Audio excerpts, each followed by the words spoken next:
Țigările electronice de unică folosință devin tot mai populare în rândul tinerilor din Republica Moldova. Începând cu luna aprilie 2022, comerțul online a acestor produse este interzis de către legislația țării.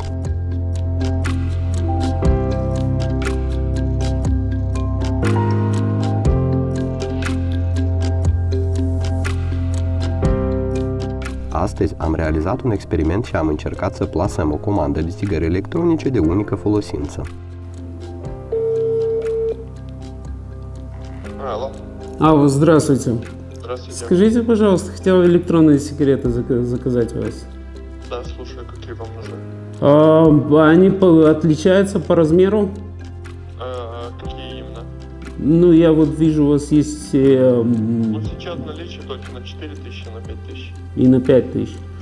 Кола есть на 5000? Кока-кола нету. А что есть, какие вкусы? Мне надо остановиться, посмотреть, что есть. Посмотрите, там есть номер, откуда взяли. С телеграммом, да. Посмотрите, там последний список.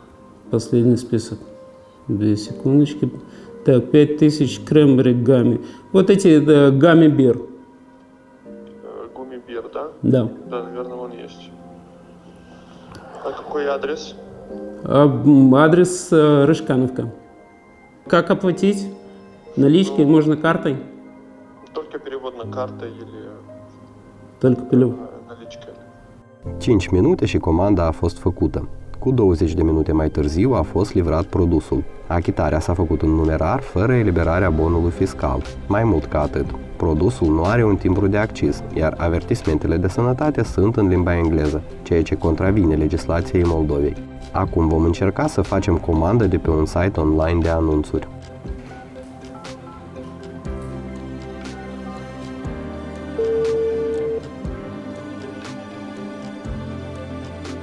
Алло. Алло, здравствуйте. Да, здравствуйте. Скажите, пожалуйста, электронные сигареты можно заказать у вас? Да, конечно. Вам на сколько затяг?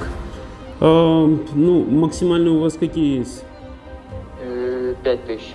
5000? Угу. А сколько они стоят? 420 и 30 лей доставка.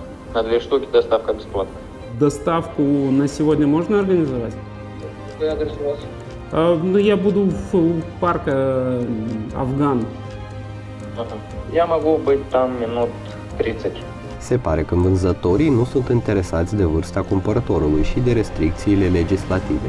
Mai mult, produsele achiziționate nu corespund nici cerințelor legale, care prevăd că rezervoarele țigărilor electronice nu trebuie să depășească 2 ml, iar conținutul de nicotină 2 mg pentru o unitate. Atractive sunt și gusturile: Red Bull, Cola, Bubblegum, Dragon Fruit, ademenind tinerii care, după cum ne-am convins ușor, le pot cumpăra.